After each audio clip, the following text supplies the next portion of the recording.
Please welcome Sir Kenneth Branagh, Richard Madden, and Holliday Grainger.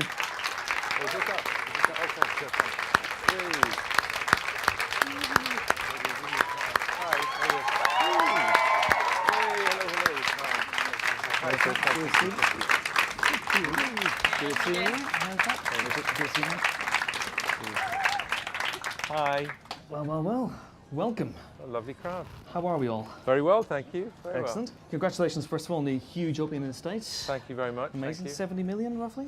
Yes, apparently. Not bad. Yes, Yeah, like you don't know the exact amount. No, we won't be going in our pockets, but it's very, very nice. For me, the numbers just represent people going to see the movie, so that means lots of people. I don't know quite how many it equates to, but it feels like a lot of people, that would be. Feels like a lot of people indeed.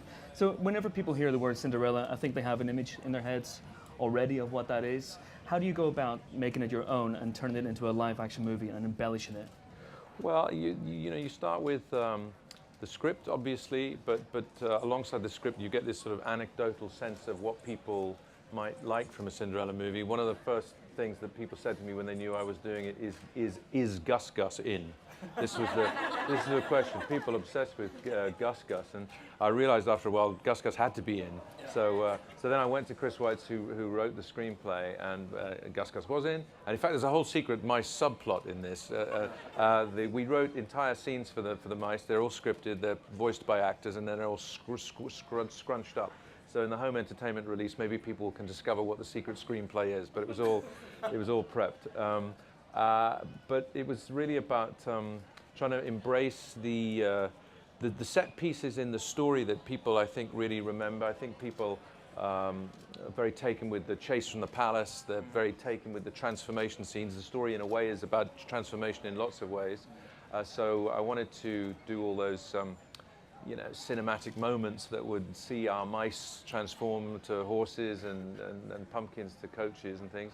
But also at the center of it, see if we could just find a different kind of Cinderella and also understand a bit more about who she was and how she could be in the 21st century and how some of those other characters might flesh out a bit, like Kate Blanchett's stepmother. And so it was a combination of finding the spectacle and the things that people might want and also the things that a new version of the story would demand. And indeed, Cinderella's stepsisters, which brings us to Holliday. Can you talk about your character and how you go about a modern interpretation of quote-unquote ugly sisters? Well, Not ugly. Absolutely. Horrendous. Hence the quote-unquote. Well, we were actually going to ugly them up slightly by, we were going to have fake teeth at some point, and we turned up not telling Ken that we were going to have them in at the camera test. I had these slightly goofy crossy over ones, and Sophie had a geeky gap in between hers. And after a sort of first 10 minutes of camera test, Ken was like, you know what, I don't think the teeth are necessary. And that was them done. But I did get to keep them, actually. So I do have these geeky fake teeth if ever they need to come unuseful. Are they framed? Are they hanging on a wall? What are they doing right now? They're probably in my attic. Okay. I'll have to get them down. Yeah. But yeah, it was great working with Ken. Even in the audition, I felt like it was sort of like I felt like I was going for an acting workshop with Kenneth Branagh. People will pay for that. Because we kind of really played with the idea of sort of different levels of comedy with the sisters. I kind of at first thought I was going to go in and play some kind of stoic, bitchy Lady Mary-esque character, and then sometimes she's ended up just being a complete giggly little girl. But the whole rehearsal process was really useful because we sat down, Ken and Sophie and I, and kind of just talked about the kind of the backstories and tried to find some sort of psychological realism in the characters to kind of understand their wickedness and their kind of place that in a sense of like reality, lack of self-confidence and bullying and all of that kind of mindset. So that when it came to being on set, I felt like Ken then gave us sort of carte blanche to play and be as big as possible because we knew that there was that kind of that realism rooted at the bottom of it. And Richard, can you talk about the psychological realism needed to play a character who's known as Prince Charming?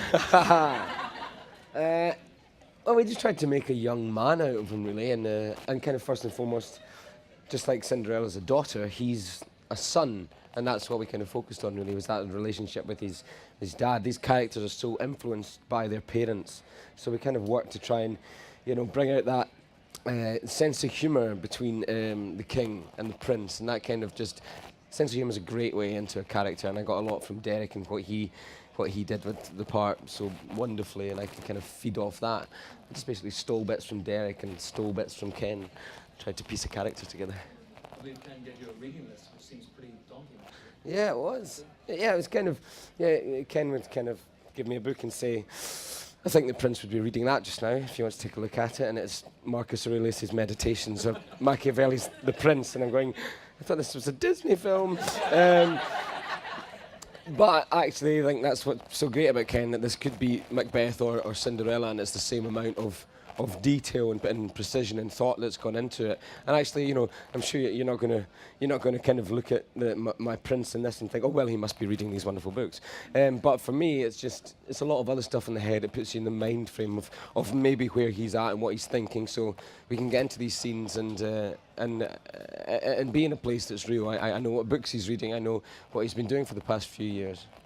And Ken, what about you? What books were you reading in preparation for this? I was reading Hello magazine half the time. I think it was just anything that could wipe your mind. I do a lot of reading anyway, because the fact that I've just sort of returned to reading for pleasure. When you do something like this, you get so caught up in, you know, the various variations on this, the Perrault tale, the Grimm's tale, you know, other tales of Cinderella from other cultures. So you really get sort of mono-focused on that during that kind of period. So Hello magazine. Well, it's just you just want something to sort of, no offense to readers and lovers of Hello magazine, but you just wanted something to sort of chill out to. You know, I hasten to add, this wasn't an obsession, but an occasional way of relaxing. Branagh cuts pages of Hello magazine out and sticks them on the walls of his office. Headline shocker. Should we take a look at a clip? This is the, I don't know if Ken, if you want to set this one up. This is Holliday's entrance in the film. Yeah, it's where Cinderella having been told by her father that he has met somebody else, that for the first time this woman and her daughters arrive at Cinderella's house. Let's take a look.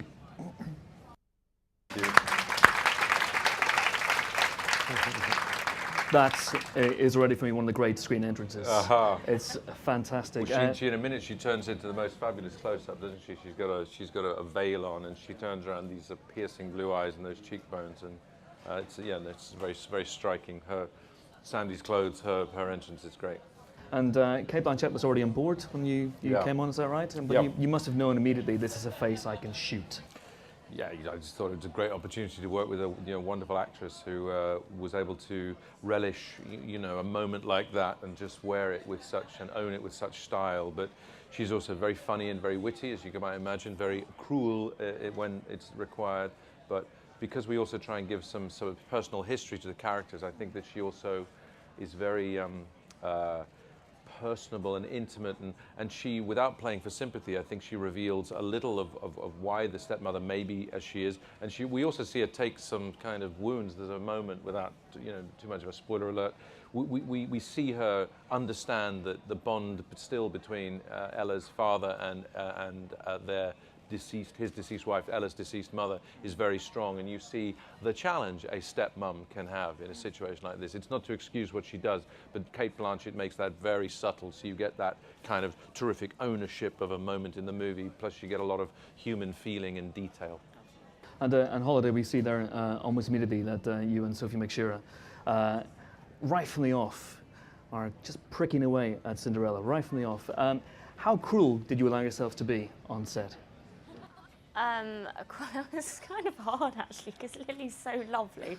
She has these such wide open, innocent eyes. I just felt like we were just this pack of wolves picking at her all the time. It's like, you just want to go, I'm sorry, Lily, I'm sorry. But I really enjoyed it actually. Who am I kidding? No, I think it was more the kind of the comedy meanness and bitchiness that I enjoyed. I feel like the sisters are, it's less about them trying to affect Cinderella and more about them trying and out-mean each other, and kind of, I think there's a sense that Kate Blanchett's stepmother is the kind of the leader of the pack, and they're kind of trying to follow in her example and kind of egg each other on to who can get the best mean gag in. And Richard, I guess in a way, did you feel you were in a slightly different film? Because you're in a very, Kit's off on his own in his castle and he's pining for Cinderella. I suppose I was in the kind of the male-dominated part of the film, really. But you know, this whole story is, although I was kind of detached from Cinderella a lot of the film, it's all about her. So in a way, there's a huge connection there, and you know how we shot things. I was kind of able to kind of see everyone and be around and be part of it. So. So you know, I definitely felt like I was in the same film as these guys, just maybe didn't get to see them often enough. And in terms of rehearsal time, you mentioned it earlier on, the rehearsal period. I mean, getting that chemistry between yourself and Lily James as Ella must have been so important to you. Yeah, of course. I think that was something that it comes from both being our first kind of big movie and playing characters that lots of people have got preconceptions about, and I think we kind of clung to each other at the start of the film. Went, all right, we're in this together, and I suppose that really helped our relationship from the beginning. But you know, I think she's just a wonderful actress, and Ken cast as well, I think, as a couple. Can you talk about the search for Lily and where you found her? Well, she came along, and Lucy Babin, our casting director, was the first person to meet her, and then I watched a tape that she'd made, and then I met with her, and then she read with me, and then she did a screen test, and I think we put Lily and Richard together, and it was a long process of getting to know her and seeing also whether she would have the kind of calm, the kind of be able to carry the responsibility of playing a character like that, and that was revealed because she remained very playful across that whole thing. So did everybody else who was involved in it. We tried to create an atmosphere where they continued to enjoy it, because enjoyment, the sense of fun, was really necessary in the movie. So it wasn't a good thing for everybody to get worked up about whether they got the part or not, even though it was understandable that they got a little anxious. But we then all of the guys were so committed to everything. But it was nice also, apropos of that chemistry thing, to, for instance, the very first scene that we shot was when the two meet in the forest, and it was our first day of shooting proper. And we, in a sense, had slightly kept Richard and Lily apart a bit in order so that we could see the relationship happening right there on camera. But also they bravely, and all the way through the film, rode their own horses, like they did their own dancing. And so if you're having that first meeting and you're a live animal, you know, you've got a great big ton of horsepower underneath you. We kept the cameras away, a distance away, and we were on long lenses, so we were closer on them, but we were physically far away, so that we were overhearing this conversation between two actors who literally galloped into that scene every time we did it. So every time that scene started, they were already adrenalized. Then they had the horses to control. The horses don't always do what you tell them. And so the beginnings of that relationship seemed to evolve in real time with genuine sort of volatility underneath it, because you never knew what the horse was going to do. Did that work, Richard? Yeah, it was great. I mean, just coming in, like Ken said, that adrenaline of charging in with these horses. And Lily had never ridden before we started the film, and she got good at it, but that horse was definitely going to take out the camera crew if I didn't stop it. So I've got to get in there and stop it, and that kind of adds a level of fear. And then, you know, you're trying to kind of control these beasts, and you know, very cleverly of Ken, that's kind of mirroring these two people controlling their feelings and not really knowing what's going to happen next, and then kind of slowly settling with each other. So it was a great way to start the film, because we had all that anxiety and energy to kind of rush into that scene with. Okay. Well, we have a clip now of you and Lily, and this is slightly later in the film. But don't know, Ken, if you want to set this one up. You'll just have to remind me again. It's the dancing. Yeah. Oh, so, no, dancing, I knew. yeah. Did they go to a ball in this, don't they? They do go to the ball. Yeah, there's a ball. They Something shall about go to the dancing. ball. I think. Yeah, this is the very beginning of the ball where they meet. She, as you may know from the story, is late for the ball, but she gets there in time. Everybody's been waiting, and she doesn't know where he is to begin with. But this friend, she doesn't know he's the prince. This friend, Kit, does emerge, delighted to see her, and so they begin the first dance. Let's take a look. Short and sweet. Now, was that more or less nerve-wracking than shooting on the horses? Much more nerve-wracking. I thought it might be, yeah. And it's kind of hard. You've got kind of 600 actors and dancers around you, and an orchestra, and Derek Jacobi and Kenneth Branagh and Kate Blanchett's watching you, and I'm not a great dancer, so oh God, the pressure. But actually, kind of very much like the characters you know, once Cinderella appears at the top of the stairs, that's all I could see. And actually the lights did get dimmer and we came together and just kind of got lost in this dance together, which again just sweeps us up. And the choreographer, Rob Ashford, did an amazing job at making all these beats between these two characters throughout it, these slight touches of hands and eye contact and, you know, the first contact.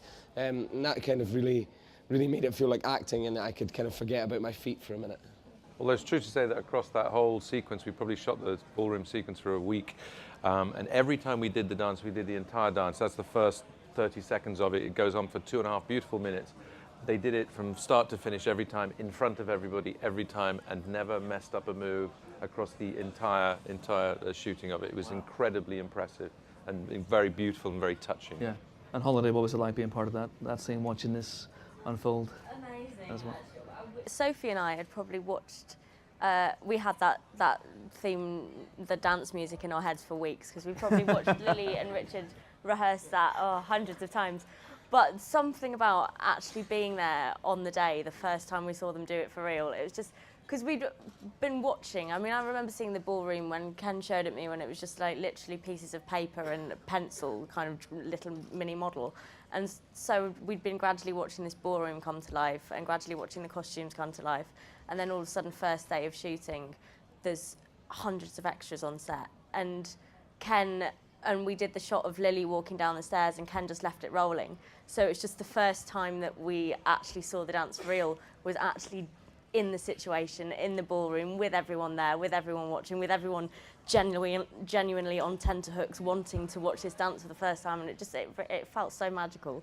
I think that kind of, like, by this point in the movie, every time I've watched it, I'm crying. Like, I literally, just as this Lily starts to walk But you're down meant to be the willing stairs. them to fail. You want them to fail and fall over. And stay in character. No, but it's just so beautiful. It is. It's great. It is great. We have time for questions from you guys now. If you've anything to ask. Whoa, lots of hands. That never happens. Okay, there's a lady right there. First hand I saw shoot up, right in the back row. If you can keep your hand up so we can get the microphone around you. We've only got time for 47 questions, so see how it goes. Hi, judging from the trailers, the locations look really beautiful. Did you have a favourite one to film in? My favourite one was that first day in Black Park, was it?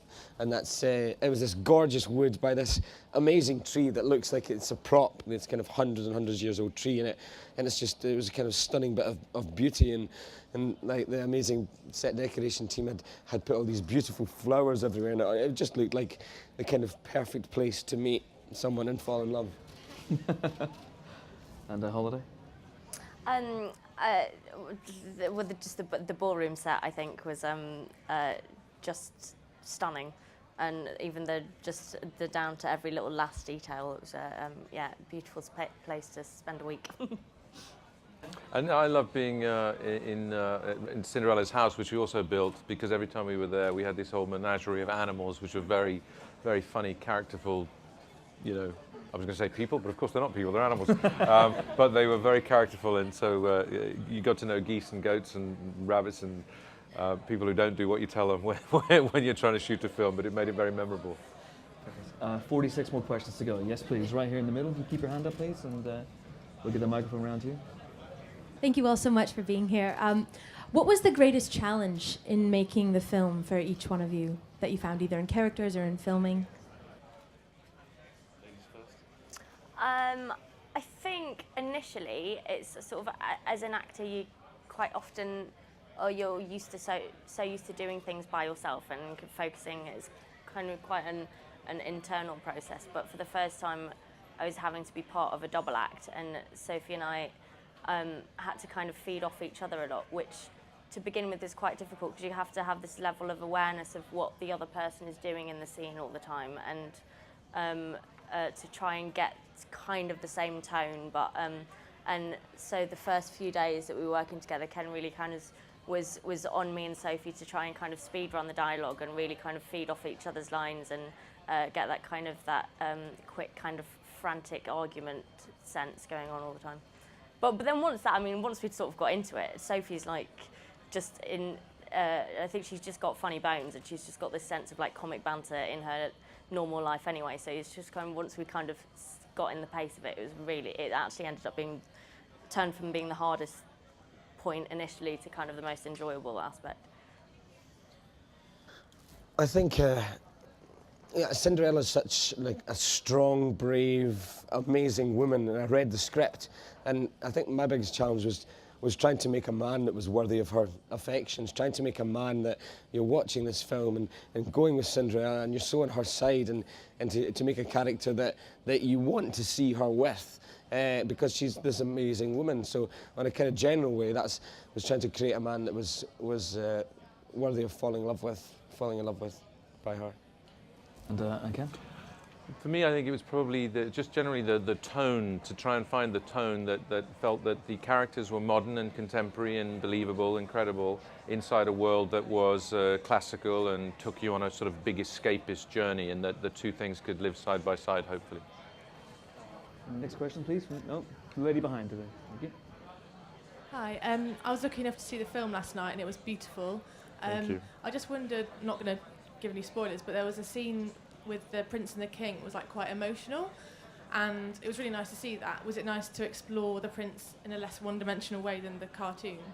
Absolutely, that's like I said earlier, I consider him a son before anything, and Cinderella a daughter before anything, and so to build up that relationship with Derek was really great, because you get to see the Prince, in lots of different ways. You get to see him be a soldier and a friend and a prince, but also, most importantly, a son. And you have someone like Derek Jacobi to act with. It's not hard to tell the truth when you're looking into his eyes. He gives you so much. Did you see the prince and his father as a way in to create emotion that otherwise might not have been in the main story? Well, I think Rich is right in terms of we wanted to make a credible partner for Cinderella, somebody that she cares about and who is indeed worthy of her, and so we needed to know about his background too, in the same way as we find out about who Cinderella's parents are, the environment that has helped shape them. So we wanted to do that with the Prince, and they are there, and some of that experience really bonds them, because they begin to understand they share some of the same things. Some of those things are painful to experience as well, and it was beautifully acted by Rich and by Derek. There's a gentleman here in the front row. There's a microphone coming around. Hi, thank you for coming. Which one is your favorite Disney film? Nice and simple, on the spot. Aladdin. Mine's Dumbo. Jungle Book, I think. Lion King. You're allowed to say Cinderella. You can say Cinderella. And Cinderella. Anyone? Yes, please. The lady here in the front row as well, with the red top. Just throw the microphone down. It'll be fine. Hi. So this was for Kenneth. Looking forward to your theatre season at the end of the year. Do you have any advice for theatre directing? Theatre directing advice. Well, nothing other than just do it as much as you can, and if are you interested in theatre directing, or perhaps you are a theatre director? I'm trying to be. Well, often I think at the beginning of careers in the theatre and film and the whole world of show business, it's just good, however roughly or informally, to be doing it as much as you can, and that's not always easy, and sometimes it feels like it has to be very formal and grown up. I think any form in which you do it, whether it's working with an actor or working on scenes or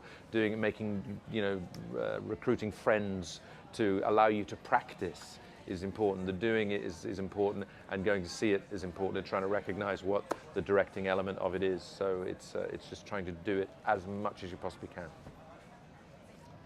Yes, please.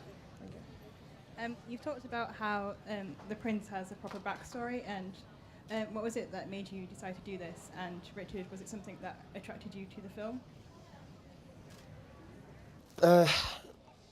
Yeah, that's why I love this version of the film. In the original animation, he's only got 2 or 3 scenes, so we don't even get to learn his name in the animation.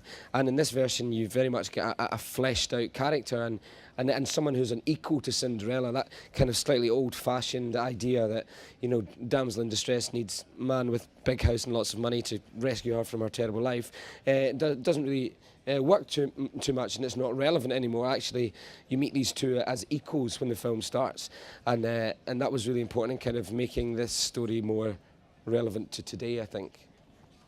And I think, you know, the fairy tales are such interesting things to work on because they are deceptively simple. I think people are very happy to watch them in a way in films because it feels as though, well, this will be fun, it'll be entertaining, be simple, perhaps. And then I think are regularly surprised by the fact that, you know, in some of the films we've just mentioned that Disney have done, you know, there have been always surprising and kind of insightful and often I think quite profound kind of perceptions about human behavior. And Cinderella has it in great measure as well. So you have this chance to deliver some fun if you can do so. But also I think there's just lots of observations about family life and what family life requires, what it's like for a stepmother these days, perhaps, and it takes it head on, you know, some interesting issues around bullying and cruelty that I think are, alas, universal. And Holliday, in terms of backstory, I spoke to an actor recently who crafts backstory so meticulously he writes down his character's shopping list. Did you go into backstory for Anastasia, or? Yeah. Sophie and I batted around loads of ideas, and I don't think we ever came to any clear conclusion, apart from the fact that it could be anything. We kept changing our mind, even as to kind of who was older and who was younger, and just we just kept bickering about it all the time, so gradually turning into the stepsisters. And we could never even settle on an age, actually. I think like the stepsisters kind of seem, in the way that this movie seems timeless, they kind of seem ageless. They sometimes, you think they may be in their early 20s, but there's something of the kind of selfish teenage girl about them, and something of that kind of that insular little toddlers, kind of the masters of their own world and can't quite empathise with anything outside of it. And I mean, even the way they dress is kind of like kids raiding their mum's dressing up box. So you didn't keep the costumes, you kept the teeth, but not the costumes. Oh, I'd have loved to have kept the costumes. Okay. Time for two last questions. Yes, once again in the front row, and then we'll move back to the lady in the second row here. My question's about the dress, because it's almost a character in the film, it seems, from the trailer. So how much input did you have? Was it important to you early on about how it was going to be made? And also, was it practical? Because, Richard, you had to dance with it, so...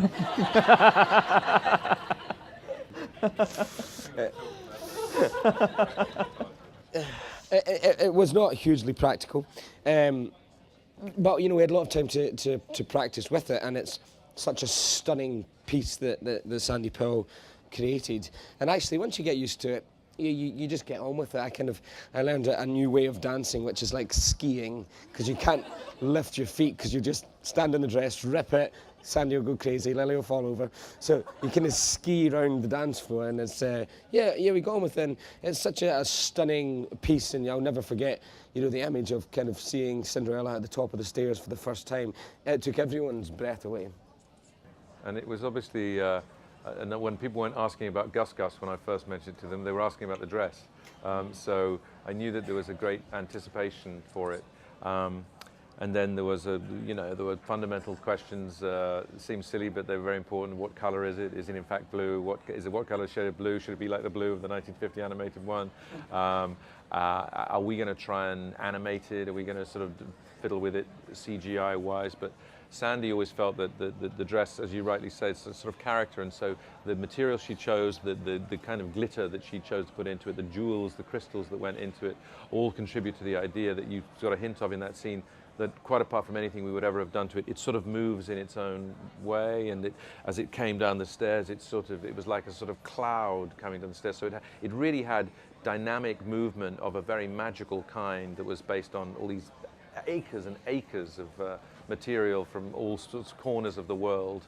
So it was like Project Dress completely dominated the entire pre-production, but it was crucial, and and so important emotionally as well as just as a sort of object of beauty. And this may seem silly, but did Lily have special training how to move in the dress? Because yeah, there were, I mean, for instance, there were I don't know, 3 or 4 different sets of heights of heels on the shoes so that she could manage the stairs, and there were different versions of the skirt that were so the skirt looked better at a certain height when she walked down the stairs, but not so good when she danced in it. So and it had issues on the day because changing that dress wasn't a matter of 5 minutes. That was 2 hours while that got. So you really had to work out, okay, well, if I shoot her at the top of the stairs, I'm okay, but if she goes down the stairs, she's got to go away for 2 hours. So now we're going to go and shoot Holliday because she's on the other side of the room, and then we can do the shot down the stairs, and then we can change the dress again, and we can change the shoes again, and so there was quite a lot of logistical management of that kind of thing. amazing, amazing. And the last question is the lady here in the second row. Do you have the microphone? There you go. Thank you. Hi, I was just wondering what your favorite quality of Cinderella as a person is. Favorite quality?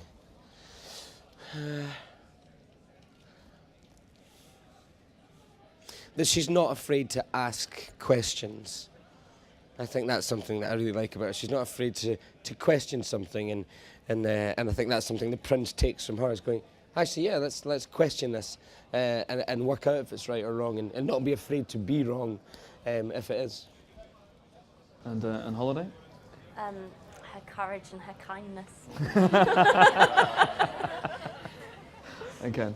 Yeah, that generosity. I was saying earlier on today that one of the nicest things that happened when we previewed the film to a family audience included a lot of kids, and they were asked afterwards, oh, who's your favorite character? Cinderella, Cinderella, Cinderella, and what did you like about her? And they said, I liked the moment when the old lady came to visit her and needed some milk, and Cinderella was very upset, but she forgot about being upset and gave the old lady some milk without thinking about it.